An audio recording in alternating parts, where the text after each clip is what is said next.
La Bible, bien qu'elle ne mentionne pas directement le mot narcissique, parle souvent des attitudes d'orgueil, d'égoïsme et de manipulation, qui sont des caractéristiques courantes des comportements narcissiques.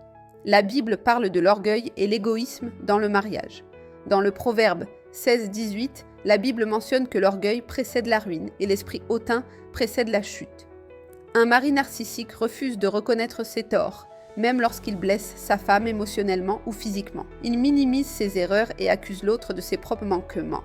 Un mari narcissique manipule les émotions de sa femme pour obtenir ce qu'il veut, souvent en utilisant la culpabilité ou en jouant la victime. Le mari narcissique priorise ses propres désirs et ambitions sans se soucier des besoins émotionnels ou spirituels de sa femme. Il critique constamment sa femme, réduisant sa confiance en elle pour qu'elle se sente dépendante de lui. Il empêche sa femme d'entretenir des relations avec sa famille et ses amis, la coupant de son réseau de soutien. Un mari narcissique utilise la manipulation émotionnelle ou des interprétations erronées de la Bible pour contrôler sa femme. Les enfants dans un foyer avec un père narcissique peuvent apprendre des comportements toxiques ou développer des troubles émotionnels. Le mari narcissique refuse d'admettre qu'il a besoin d'aide ou de conseils, même si ses actions détruisent son mariage.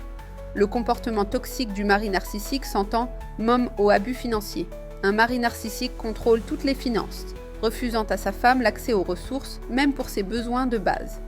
Le mari narcissique trahit sa femme en étant infidèle tout en minimisant ou en justifiant ses actes et même insinuer que c'est la femme et la raison de son infidélité pour l'enfoncer encore plus dans son manque de confiance.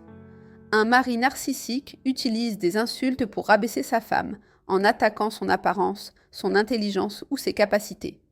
Il donne régulièrement à sa femme des noms humiliants comme inutile ou incapable chaque fois qu'elle fait une erreur, même mineure. Il blesse sa femme par des remarques cruelles tout en les déguisant en plaisanteries pour éviter la responsabilité. Il utilise les insultes pour dénigrer sa femme, souvent devant les autres, ou dans l'intimité, ce qui la pousse à se sentir insignifiante. Une femme qui endure un comportement narcissique pendant des années peut se retrouver émotionnellement épuisée, spirituellement perdue et incapable de prendre des décisions claires.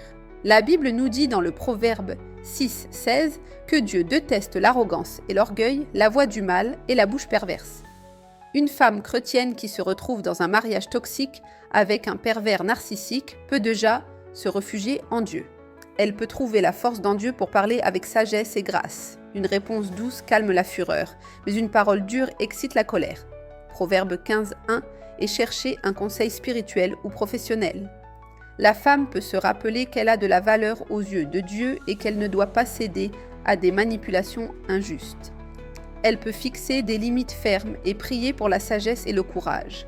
La femme peut rappeler gentiment à son mari le modèle biblique de l'amour sacrificiel.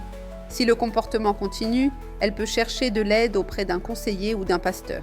Supportez-vous les uns les autres et pardonnez-vous réciproquement si l'un a sujet de se plaindre de l'autre. Colossiens 3, verset 13.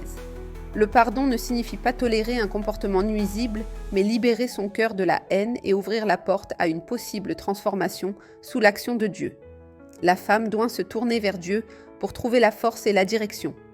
La prière et la méditation des Écritures peuvent vous apporter la paix et la clarté nécessaires pour prendre des décisions, y compris chercher une aide extérieure. Cherchez des solutions pratiques tout en restant ancré dans la parole de Dieu. Parlez à un mentor spirituel, un conseiller ou un ami de confiance. La femme doit se rappeler qu'elle est précieuse aux yeux de Dieu et que ses capacités viennent de lui. Elle peut chercher du soutien auprès d'amis ou de conseillers pour regagner confiance en elle et poursuivre ses rêves. Elle doit prier pour la sagesse et la force tout en rétablissant doucement des liens avec ses proches. Elle peut aussi expliquer à son mari que ses relations sont essentielles pour sa santé émotionnelle et spirituelle. Elle doit mettre en place des mesures pour protéger ses enfants émotionnellement en leur parlant de leurs valeurs aux yeux de Dieu et en leur donnant des modèles sains d'amour et de respect. La femme doit continuer à chercher son propre bien-être émotionnel et spirituel, même si son mari refuse de changer. Elle peut prier pour la transformation de son cœur tout en fixant des limites claires et saines.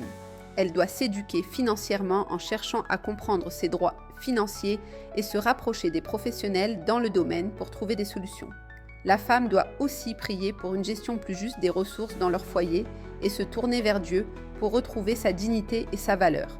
Vous avez été racheté à un grand prix, glorifiez donc Dieu dans votre corps et dans votre esprit. 1 Corinthiens 6, verset 20. Elle peut aussi rechercher des groupes de soutien ou des conseillers pour commencer à guérir. Ces aspects montrent la complexité de vivre avec un mari narcissique et l'impact dévastateur de l'infidélité et des insultes. Cependant, Dieu offre toujours une voie de rédemption, de guérison et de restauration pour ceux qui le cherchent. Si vous vivez cette situation en ce moment, sachez que Dieu est de votre côté. Le Saint-Esprit est encore plus proche lorsqu'on souffre injustement. Je dis injustement parce que le mode opératoire d'un narcissique n'est pas différent d'un kidnapping. La seule différence est que vous avez vous-même donné l'accord pour faire enlever de votre valeur, votre dignité, votre liberté et votre équilibre mental. Donnez-vous donc le temps pour vous pardonner, apprendre de vos erreurs et ainsi grandir spirituellement. Augmentez votre intimité avec Dieu et vous verrez que vous retrouverez votre voie pour ensuite entrer dans votre destinée, car Dieu a promis de rétablir pour vous les années qu'ont dévoré la sauterelle. Joël 2, verset 25. Que Dieu vous bénisse.